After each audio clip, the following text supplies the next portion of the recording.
Welcome. Thank you for joining us. Just a reminder, there's no CE available for this presentation. And if you have questions, please drop them in the comment area of the webinar screen and we'll be in touch with answers. My name is Greg Auerbach. I'm a Senior Director with Henry Schein Dental Practice Transitions.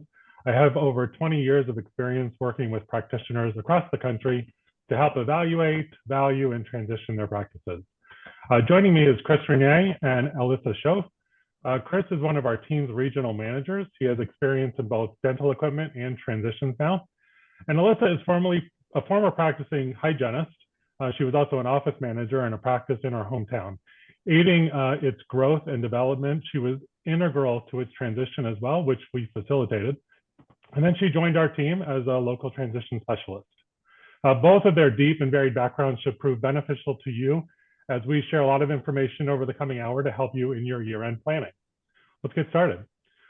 So just as an overview of what we're going to be talking about today, we're going to talk a little bit about value. And the reason that we're going to start there is because it gives a good basis to understand why what we're going to suggest and the things that we're going to talk about are important to not only your near planning and year-end planning and near future as far as your practice goes, but the long term of where you are overall with your practice growth and overall value when you're setting up either for just your own estate planning or overall transition down the road.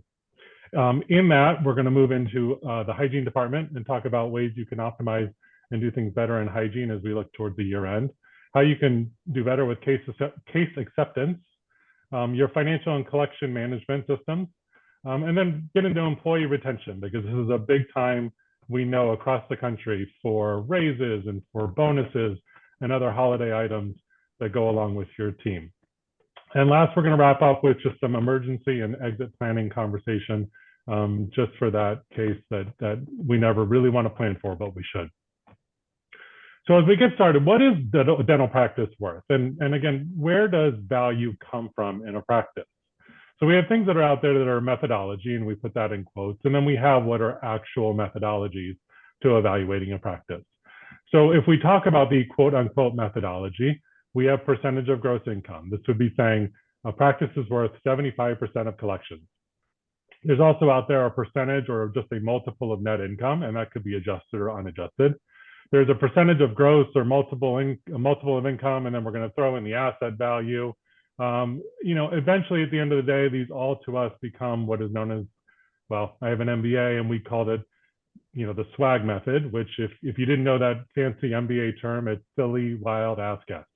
And that's really what it is. In a lot of cases, I said it's no better than throwing a dart at a dartboard. It comes with very little to no information, and really is why we call it a quote unquote methodology. But let's take a look at why. If we have two practices, say practice A, it's grossing $800,000, and that's overall collection. It's made up of 6 operatories, and we'll say the equipment is current. Maybe it looks something like this. Then we have practice B. We're going to say the same gross collection, right around $800,000, same 6 operatories, but we'll say the equipment is vintage, perhaps looking something like this. At the end of the day, are both practices actually worth $600,000?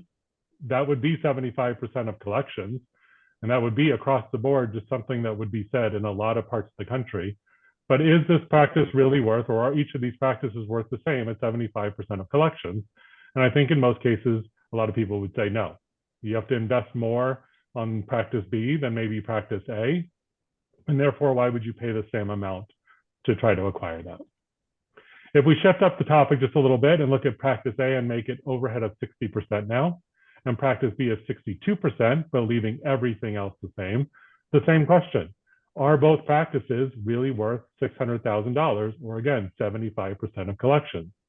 And I would hope that you would say, well, no, not really. If I can make more money out of one practice over the other, then I probably would pay more for that than the other. So when we actually talk about methodology and what we do in practice valuations, we have several different business valuation methodologies that we employ. The first two, amortization of earnings and multi-period discounting, those are actual business valuation methodologies. And I will tell you that those are ones that we actually do not use. You may hear them talked about and may see them reported in evaluation for a dental practice, but most often they would either be thrown out or you're getting that as a report from someone who doesn't know how to do actual dental practice valuation work. We, though, do use something called the asset summation approach or the net asset approach. This is looking at the tangible and intangible assets of your facility. And again, I know we're using pretty sophisticated business terms. Tangible assets would be everything that you can touch in your practice. That would be the chairs, the cabinetry, the desks, the computers. Everything that you can actually touch in a practice is called a tangible asset. And in a lot of respects, we can evaluate that and then add it to the intangible, which is a goodwill. You may hear that in taxation a lot, but goodwill would be everything you can't touch in your practice. That would be your phone number, your reputation, potentially your location. And the biggest component of it is your patient records. So all of that would really be an intangible in your practice, but we would take an addition of the tangible assets that we know, the goodwill or the intangible assets that we're able to calculate, add those together, come up to a summation, and that is the asset summation approach. The liquidation approach is a version of that. The liquidation approach is if we're going to fire sale, so there's not a lot of value there. But in the case where we have to, there is a liquidation value, which is typically the assets only. Essentially, there is no goodwill. So we do use the asset summation approach, and very infrequently, but when we have to, liquidation. More frequently, though, we use something called the market approach, which will be using comparables, using other practices, and other practices in particular we've transacted or we've reviewed in valuation to estimate where you would be as a comparable. So if you think of the big services that are out there for houses and trying to figure out the value of your house, or if you ask a realtor about the value of your house, they're typically going to bring up something like the market approach to estimate your value. And we use that as well. It is a little bit harder in what we do because dental practice transitions, and even in some cases real estate, they are not publicly recorded. So we rely on our database, and we do over 400 valuations a year on our own, and in over 400 actual transactions per year. And so we have a pretty sizable database to go back and reflect on to compare your practice to others that have either transacted and or been evaluated. The other methodology is called the single period capitalization of earnings method, or just the capitalization of earnings. This is computing net income or seller discretionary earnings and capitalizes that for value. But what does that mean? Because again, it's a pretty complicated topic. Ultimately, value is a function of net income and risk. And while all of those will approach both of these topics, the capitalization of earnings method really takes in what is net income and then how do we assess risk on that practice to then turn that into value. The decisions that you make on a daily basis are generating value based on net income and risk, whether you know it or not. This is boiling that down.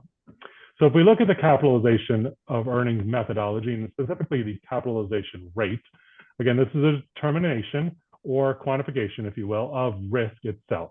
And we look at several factors to put that together. One is the financial market. So if you were able to invest money somewhere else and do nothing, what would your return be? What does the market look like overall?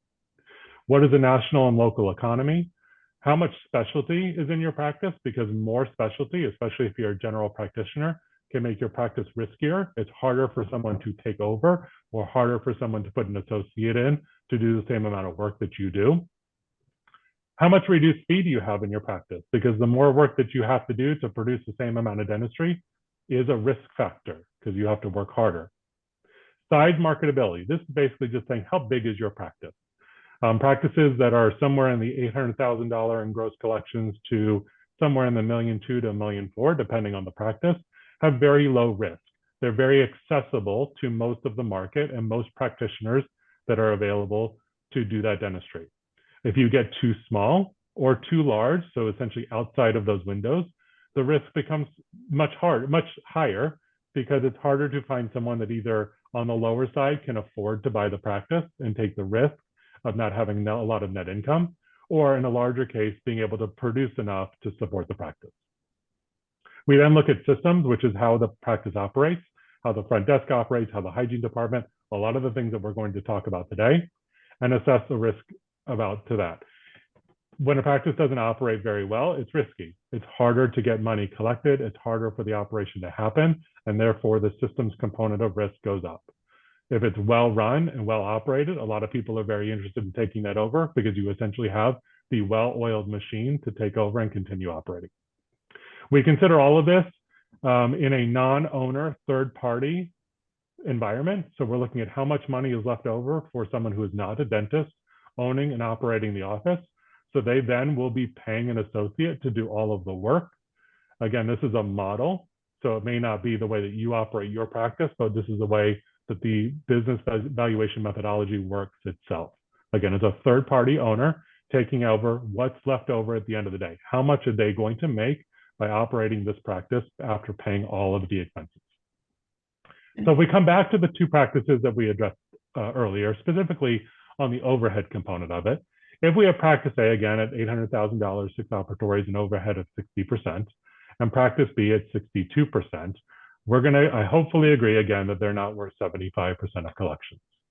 So what we're going to do, though, is apply the capitalization rate to this. I'm going to tell you that we're going to use a capitalization rate of 20%. I will tell you, and please trust me at the moment, that that is a very good capitalization rate. Okay, that is a good rate of return. And that is a good rate of return for basically any business out there. Dentistry typically has a higher rate of return than almost every business that is out there as well, which is why we have access to the capital for bank financing and acquisitions that we do. But we're going to use a 20% cap rate. Gross collections are at $800,000. We're going to assume the overhead for this practice is operating, as we said, at 60%. So that's $480,000 of overhead. Mind you, I told you that we have to factor in an associate to do all the production of the office. That is 32%. We're going to use 32% as a national average for this example. It may be higher for you locally. It may be a little bit lower, but for now, we're going to use 32%. At that, it's $192,000 because we're assuming that 75% of the collections of the 800 is doctor, 25% hygiene. So 75% of 800,000 times 32% is 192. 800 minus 480 minus 192 will leave practice net income, or a version of EBITDA, at $128,000. EBITDA is another fancy term. It's earnings before interest, taxes, depreciation, and amortization. Essentially, we're saying what is left over at the end of the day after all of the expenses are paid. DSOs use this term a lot. In a private transaction, you might hear SDE, or seller discretionary earnings, or net income used a lot. But in this case, because we're using a cost to produce and we're understanding that that's baked into the model, we're going to use EBITDA or just practice net for the moment. If we take that $128,000 that's left over for the utilization of a cap rate, we take $128,000 divided by 20%, and the resulting value is $640,000. So if we then look at practice B and we have all of the same factors except overhead is now 62%, you can see our practice net is $112,000. We divide that by the same 20% because we're going to use the same cap rate for the sake of conversation. And you can see that the value is now $560,000. So if we look at the difference, practice A has a net income of $128 and a value of $640. Practice B, $112,000 worth of net income and a value of $560. So $16,000 in net income, or money in your pocket right now, is $80,000 in value. They are perfectly correlated. Now, we only kept the cap rate at 20%. We kept all of the variables the same.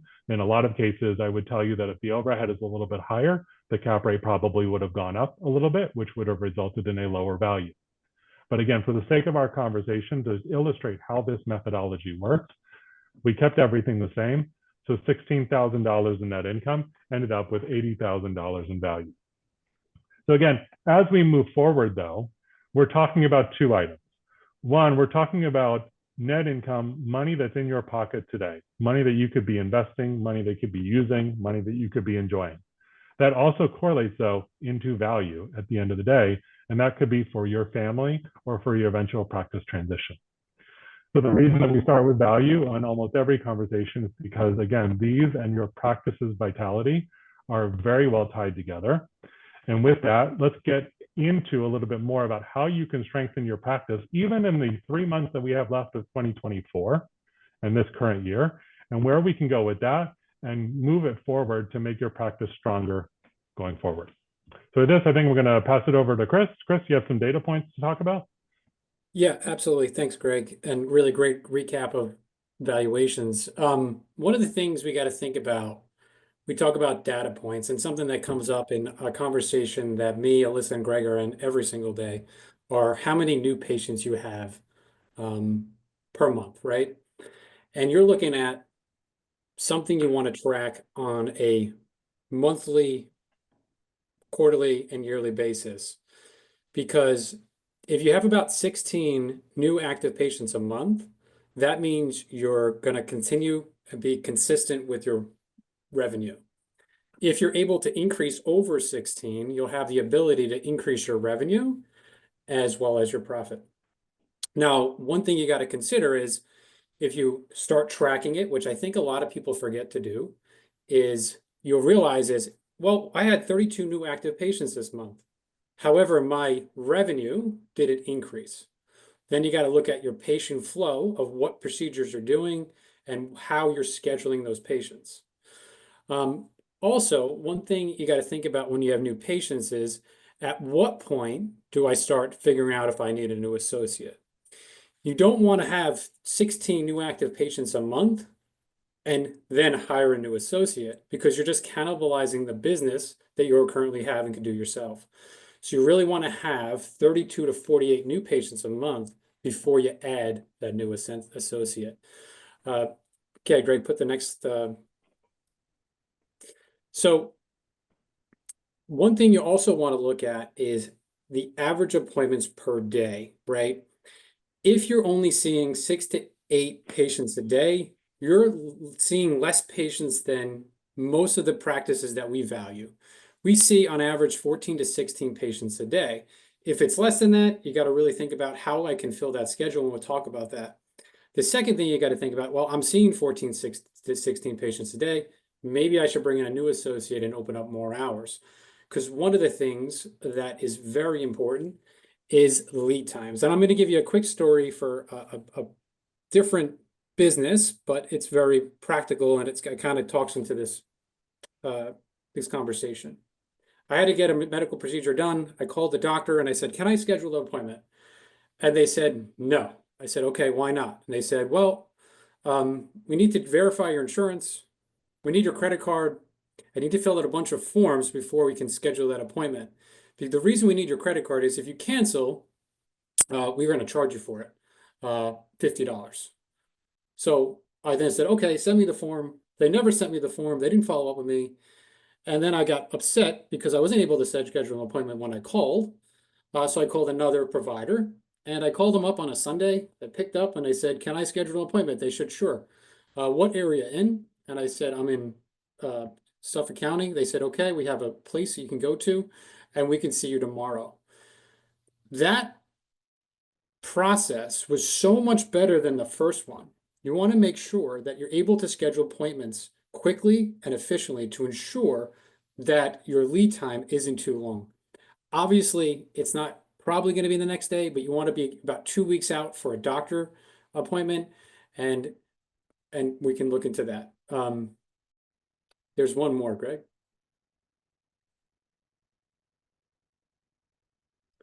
Now, the no-show rate, and we're going to talk about this in detail. And what I want to talk about is you're going to be paying your fixed costs no matter what. And if you have a plan of seeing a certain amount of patients a day and they don't show up, it could be a big drag on your bottom line. So make sure that you're doing everything you can to ensure you don't have no-shows. The way to do that is to be very persistent and consistent on follow-up to ensure those patients are coming. Nowadays, everybody is so busy. You know, everybody's got the right intentions to show up and they don't because they forget. So use email reminders, use text reminders, use phone calls to ensure you reduce the no-show rate. And we'll talk about that a little bit further. One of the things you got to consider when you're building a dental practice is having a robust hygiene department. When we look at the numbers, you want to have 25 to 30% of your practice collections from hygiene. And that goes into what Greg was saying before, right? If you have higher associate production and dentistry, your costs are going to be significantly higher than from hygiene. So your EBITDA will drop if you don't have a robust hygiene department. For key statistics you should think about is every $1 of hygiene, you should have about $3 of restorative. In a dental practice, a dental practitioner can support 1 to 2 hygienists, depending on their skill level and their ability to multitask by doing those hygiene checks. Melissa, can you talk about some best practices? Absolutely. Thanks, Chris. As a former hygienist, I absolutely know that hygiene not only supports the practice, but can also help drive the practice. So there are some key takeaways that can be implemented in your office today to keep that hygiene department running at full capacity and taking full advantage of the revenue that's there. These things ultimately are going to seem very simple, and they are, but they're not always easy to get the staff to get on board with or to follow through with. But these are ones that I definitely think that you can take away today and put into effect immediately. One of the first things is something that seems super simple is scheduling their next visit prior to their leaving their current visit in hygiene. So if you have computer in the ops, the hygienist should be doing this while the patient is sitting in the chair and they're waiting on the exam. We all know that once patients leave, it's out of sight, out of mind. How many patients have you heard that come into the chair, well, especially in hygiene anyways, where they sit down, they fell through the cracks, and you're like, wow, I haven't seen you in 2 years. And it shocks them because they don't realize that time has gone that quickly. So these are the things that we want to avoid. And by doing their next schedule while they're there, their next appointment, you can avoid letting them fall through those cracks. Also, having a well-defined confirmation system. And you really truly want to start out a little further than you think. So ideally, what we found worked well with us was an email, a text, something quick and easy about 1 month prior. At that point, they pretty much know what their schedule is going to look like. They know if they're probably going out of town during that time. They may have forgotten to put it on their books, but then they can get it on there now. You will find that doing that one step will help to avoid those last minute day before cancellations when you're confirming. So just that quick reminder, they don't even necessarily have to respond to it. It can be in the text that they're, give us a call if you can't make it. But just that quick reminder to let them know about a month out. And then again, you're going to do your normal confirmation of calling, texting, emailing patients closer to time. I like the 5-day out system. And then again, 2 days before on the ones that haven't confirmed. I think it's always important to follow up again the day before. You can see very easily who is not confirmed. Give them a call, get them on the phone, try to talk to them and see if they're coming in. Try to get as many of those appointments on the books with an actual confirmation. The other thing that I think is important is having your front desk reaching out to those people that are overdue and still have a pro fee benefit left for the year. Ultimately, patients feel like they're being taken care of when you provide this simple service. They don't keep track of all of that. This is not high on their priority list.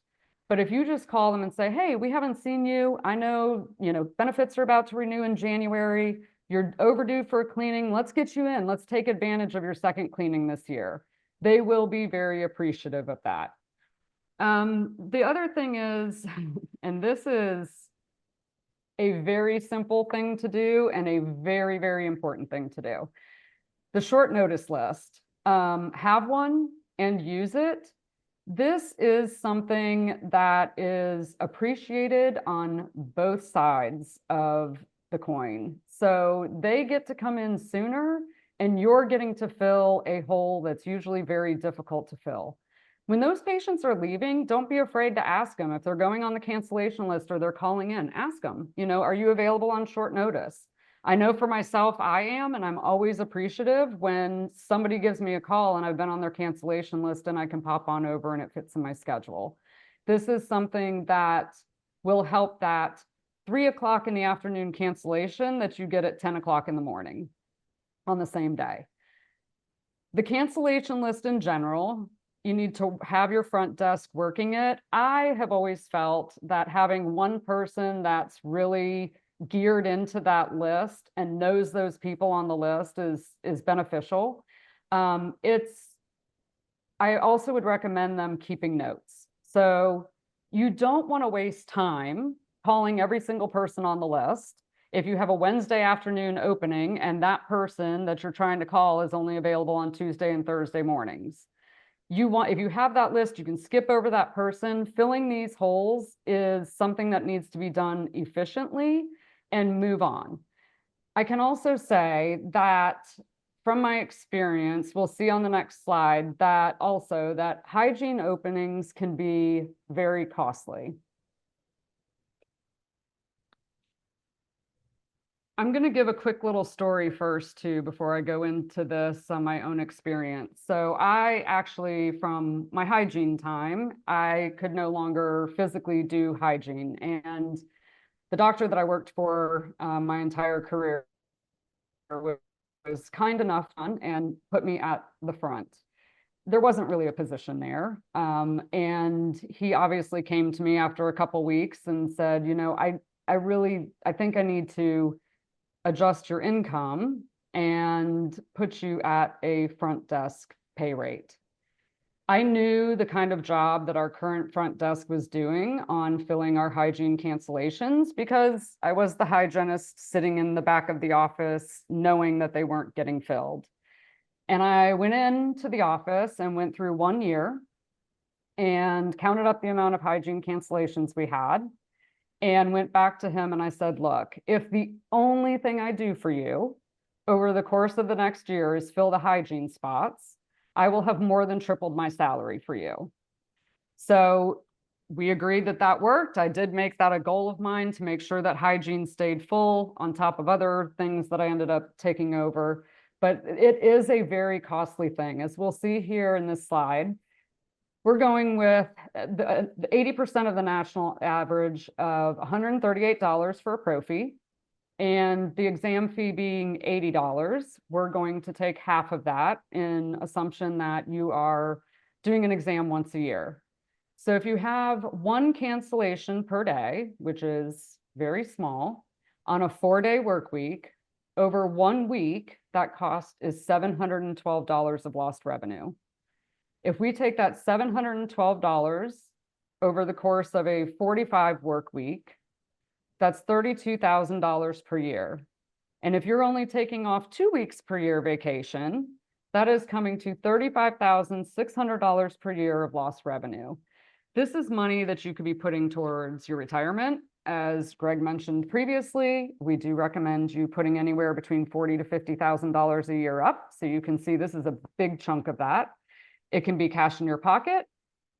I know I could use another $35,000. I'm sure everybody could appreciate that. And it also adds value to your practice. As we saw earlier, more income equals more value. And this is more than double of the amount of money we were talking about earlier on income change. So this is just from filling and making sure you're avoiding one cancellation per day. Next slide, please, Greg. Last but not least, on the importance of having a robust hygiene department is increasing case acceptance. The more patients come into hygiene and have the constant flow of education and rapport with their hygienist, the more likely they are to accept case presentation. Knowledge is power, and when it comes to oral health, and as a hygienist, a former hygienist, I know we are talking to them every single visit about the importance of their oral health, and that will help to increase case acceptance, which in turn increases your revenue.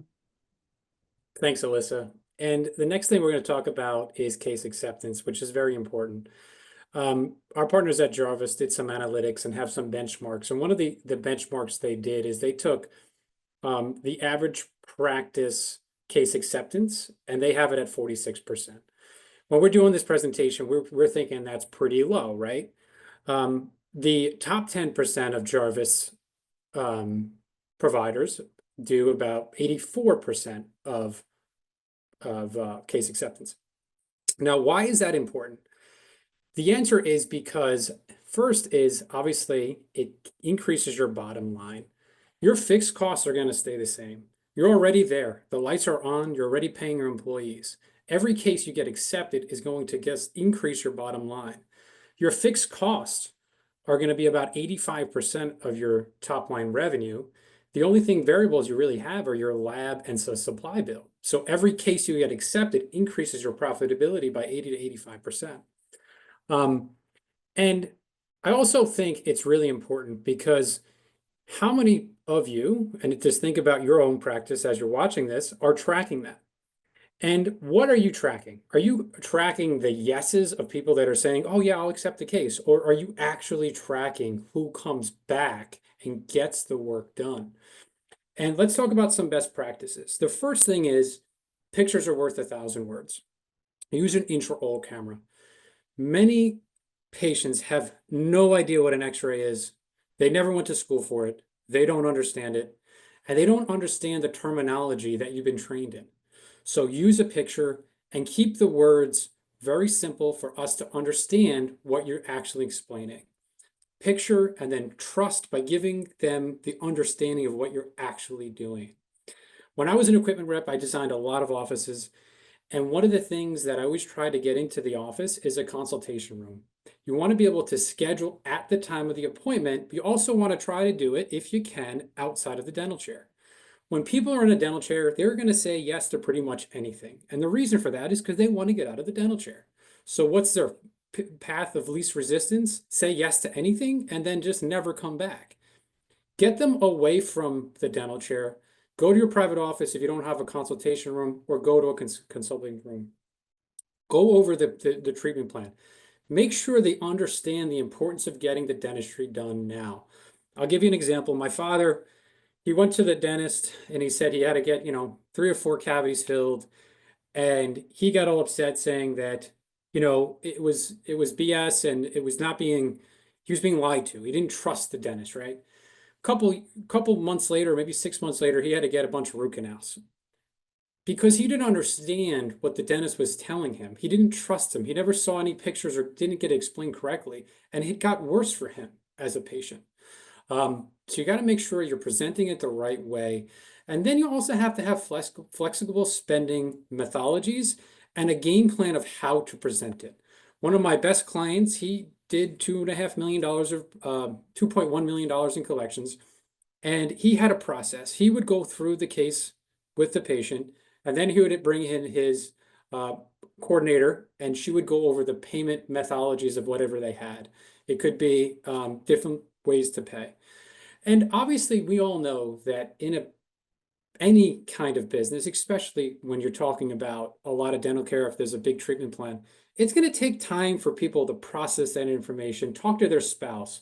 So it's very important to communicate them the way they want to be communicated with, follow up with them by text, email, or calls, or all three, and then have a follow-up methodology. Erin works for our team, and she was an office manager for years. And what she said is she had a 2-2-2 method. And what that would basically mean is she would follow up in 2 days, 2 weeks, and then follow up in 2 months to see if the patients are ready to accept the care and answer any questions they had.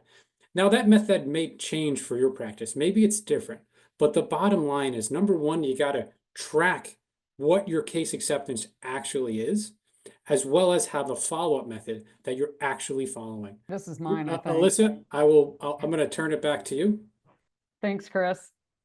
So another area that is important to pay attention to is collections. And I'm not sure that all practice owners actually pull their AR reports and are truly aware of what this looks like. I would highly recommend that that is something that you do on a very regular basis to really know what's sitting out there 0 to 30 versus 90 plus. So some of the best practices that I have found to keep collections optimized is, number one, calling to actually collect on outstanding debts.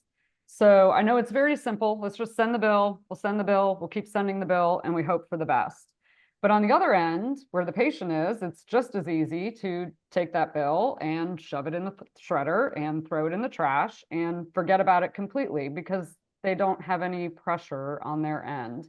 If you simply just pick up the phone and call the patients and you can get them on the phone, your collections rate, I promise you, will increase. One of the things I noticed when I took over as office manager in our office was our 90+ days was kind of embarrassing. And the first thing I did was make sure that we started attacking those 90+ days and just calling every single one of them. I would also say, if you don't reach them, make a note on the day that you tried. If they say they're going to call you back in a week with their debit card because they don't have it on them right now, make that note, follow up. But if you make the phone calls after a certain period of time, usually if you want to wait till the 30-60 day mark, but then start picking up the phone. The other thing is sending claims daily. In what I do now, I see more frequently that offices are sending claims on a more weekly basis versus a daily basis. Your claims are going in a queue, and you want your claims to be first in line. If they're waiting a week, they're going behind everybody else who's been sending claims in previously. So get those claims in a timely manner and get that revenue back into your office. Back in the day when we snail mailed all of our claims, we had, maybe a 30-day turnaround time. And now you're talking about 2 weeks. So by waiting a week to send your claims, you're putting off the time that that revenue can be in your bank account.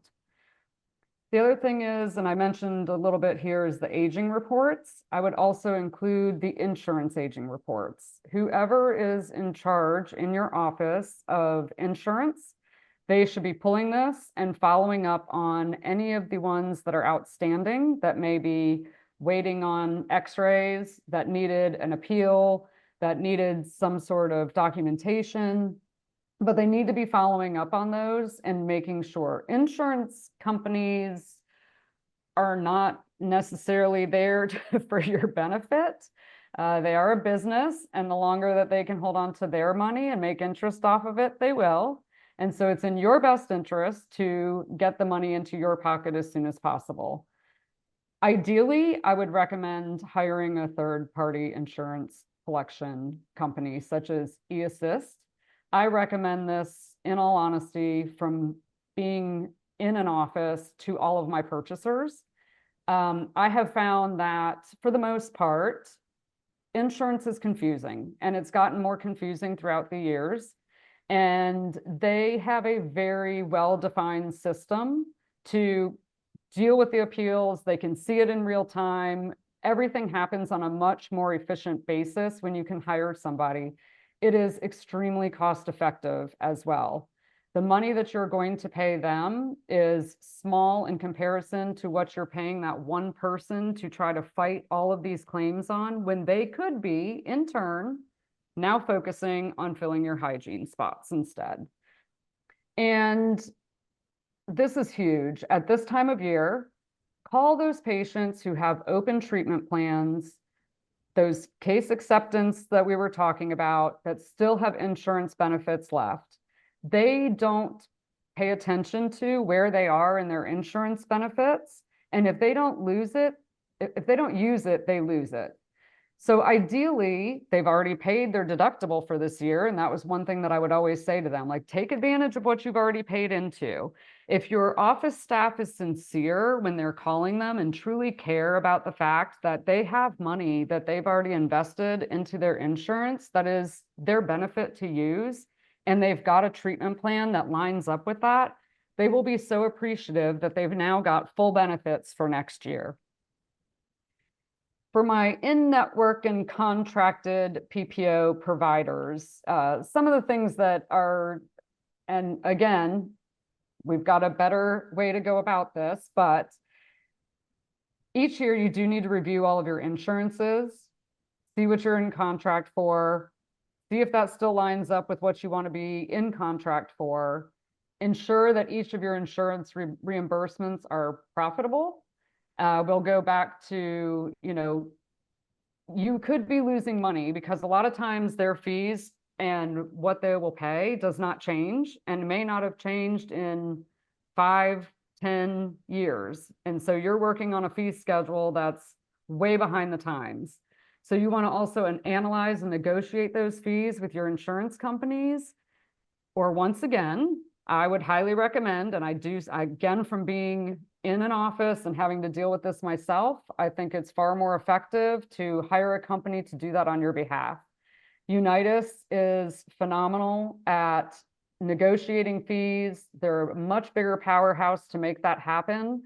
They also can deal with all of your credentialing issues, because what we see a lot of times is doctors don't realize that they've gotten also involved in an umbrella policy, where now they're doing write-offs for far more companies than they thought they were originally in network for.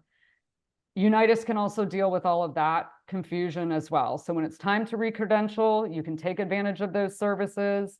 But again, it's very cost effective in the long run for you to take advantage of that. Chris is going to talk a little bit more now about fees. Thanks, Alyssa. And one of the things about fees is, we sell dental practices all the time. And the amount of times we ask on our questionnaire, when was the last time you increased your fees? Many doctors have no idea or haven't done it for the last 20 years. And think of that in today's environment. You have operational costs that are just increasing on every front. Lab fees are up, rent is up, employment, hygienists are hard to find, so they're requiring to be paid more. Insurances are going up, training is going up. And each one of these is impacting your bottom line. So every year you need to do an analysis and understand where your fees are to your market and increase fees. If you go to the next slide, Greg, if you just increase your fees 3%, for example, let's say in this particular case, you have $800,000 of gross collections. The first year, you'll increase your fees by $24,000. Your second year, do the same. After that, your annual increase will be compounded because of compound interest. Just like your 401k goes up every year, so does your fees. And you're doing the exact same dentistry without changing anything.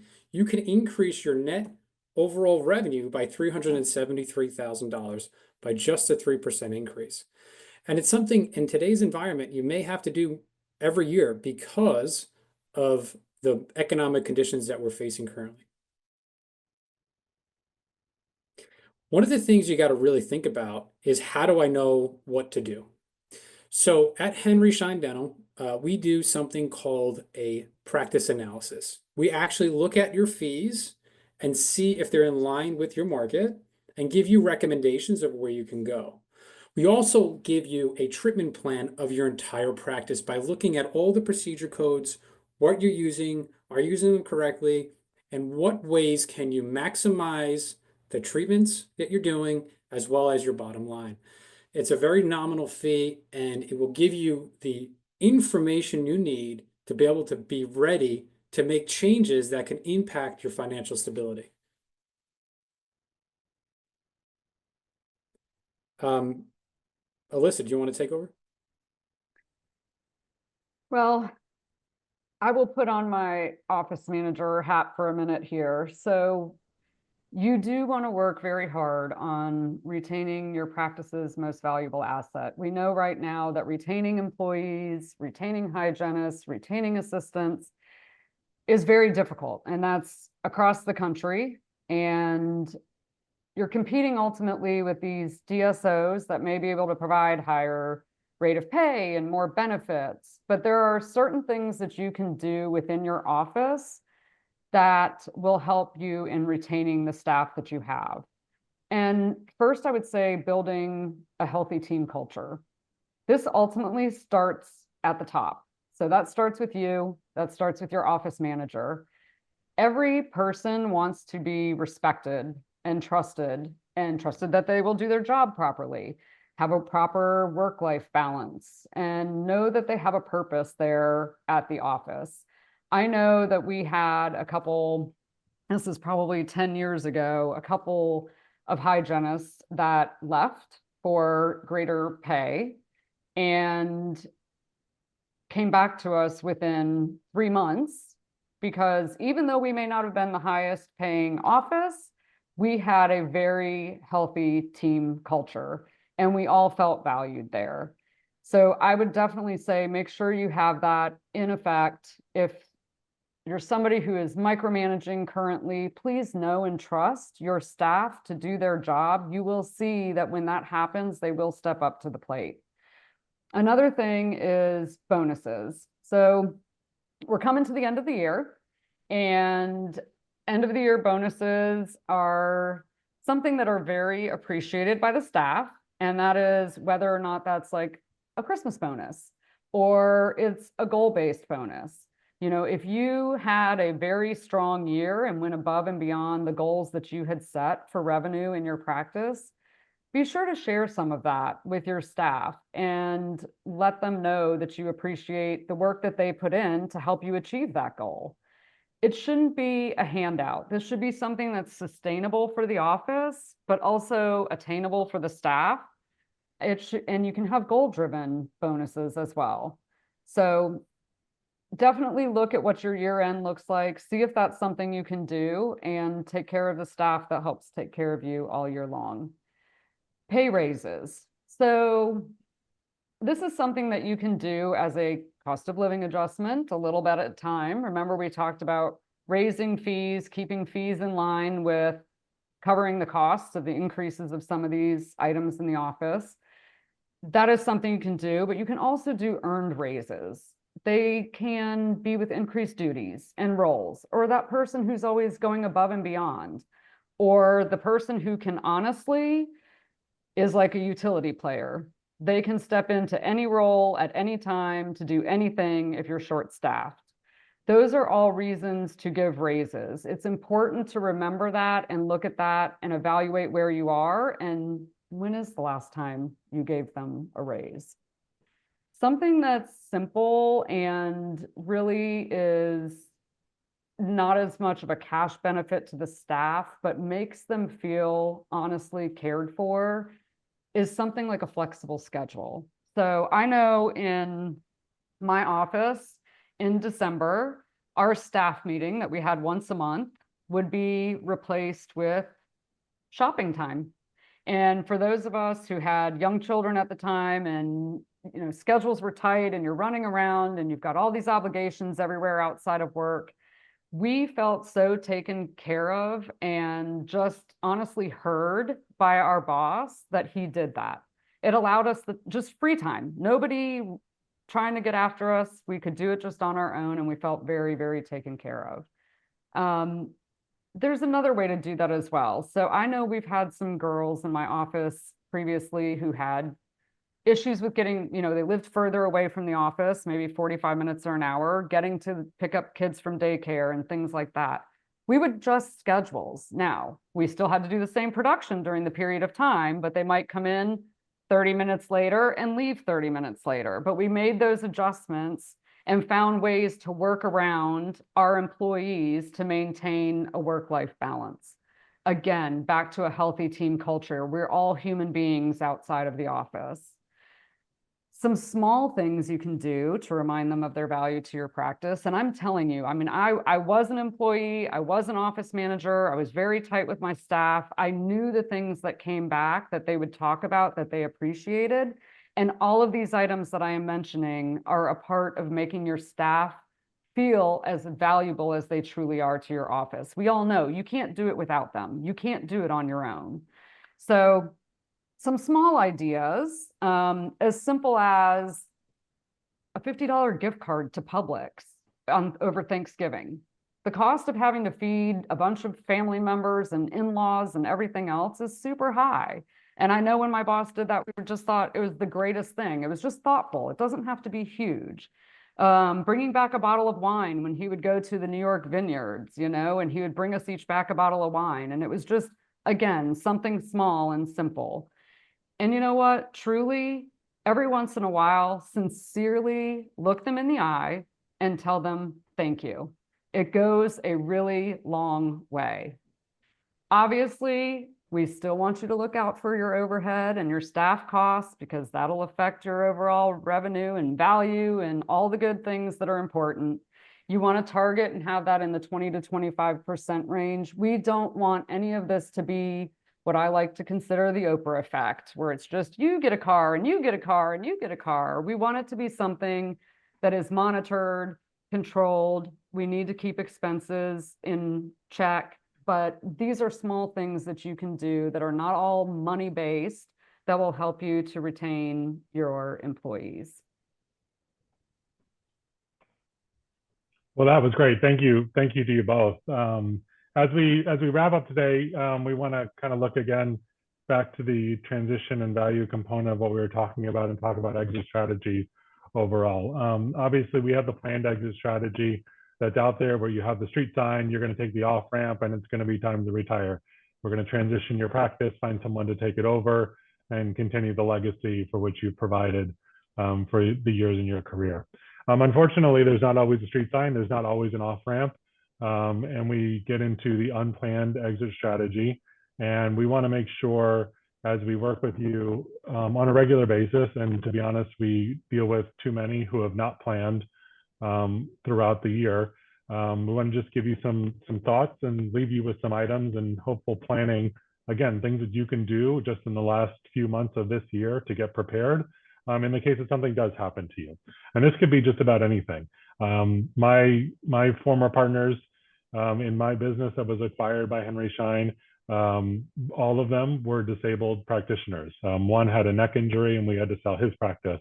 One had a skiing injury and he lost the ability to hold instruments because his thumbs were so badly injured in that skiing injury. And one, who was my father, actually pinched a nerve in his back, and he could not hold an instrument in his right hand when he would sit down to do clinical procedures. So again, there's always the opportunity out there for a planned exit strategy, but in many cases, obviously those were disabilities which were unplanned, but there's far worse that can happen suddenly, and we want to make sure you're prepared. In the event that it is especially something sudden and you're not able to go to practice again, if you weren't aware, only 30% of practices will actually sell within 90 days of a practitioner passing away. There's a lot of articles, there's a lot of things, even things that I've written that are out there talking about transacting your practices quickly and as soon as possible. And again, only one third will transact within those 3 months when the value is most likely the highest and the transferability is most likely the highest. Only additional 10% will sell after another 90 days. And then 60% of practices just don't sell at all. And they just don't sell at all. There's no value to them. At the end of the day, purchasers understand that. It becomes a shark feeding frenzy when word gets out. And so again, that's something that you want to prepare for and prepare essentially against. So how do you do that? Obviously, hopefully you have spoken with an estate attorney and have put together a will. That is something, again, if you haven't done that, it is something to go do yesterday. It's incredibly important. So you would speak to an estate attorney about a will. A codicil is something that goes along with your will. It actually gives the power to operate your practice and potentially transact your practice in the event that you are unable to do that. That is a rider on your will. Again, your estate attorney would know what a codicil is. And we are happy, actually, we have a resource to help you with that as well. The other thing is a letter of instructions. And the letter of instructions is kind of a roadmap, and it's an instruction set and a list of detailed information about all of the context for your practice. So this could be everywhere from your dental supply rep to your bank account and computer information. How does someone get into your practice in the event that you're not there to direct them?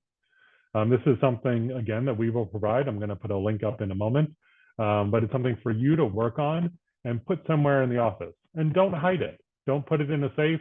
Put it in an envelope, maybe in one of the cabinets up front. But make sure that people know that in the event that something happens to you, this is the glass to break. This is the document to pull out. This is the information of everything. Again, from dental supply rep to insurance to financial information to computer information.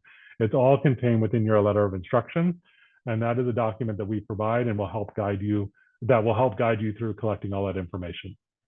So the will comes from your estate attorney, codicil from your estate attorney, or we have a sample for you as well.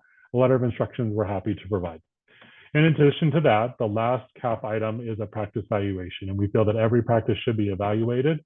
You should have an idea of what your most valuable asset is worth out there in the market, and obviously it's something that we can provide for you overall. But in the event that something happens to you, having a current practice valuation helps expedite the process, because not only have we gathered all of the information that we will need to go to market, to work with purchasers, and to work with lenders and other institutions that are out there to help in the transition, but you also know the value. So your family, your estate, your friends, everyone around you, even your team and your patients can be well taken care of very quickly. As promised, this is what they look like. The left is a codicil. It's a very short document. It's like 2 pages long. It doesn't say a lot, but it can mean a lot. And this is to designate somebody to take over your practice and operate it in the event of you being incapacitated, inability to do it for yourself. This can be anyone. We strongly suggest that it's not someone that's close to you and close to your family, because they will have plenty to do in the case that something happens to you. I will tell you that I'm named in probably more codicils that I know of, as is our company. But we are there then to help keep the practice operating, keep the staff employed, keep the patients seen, and then to help transact the business in conjunction with your estate in the case that you can't do it.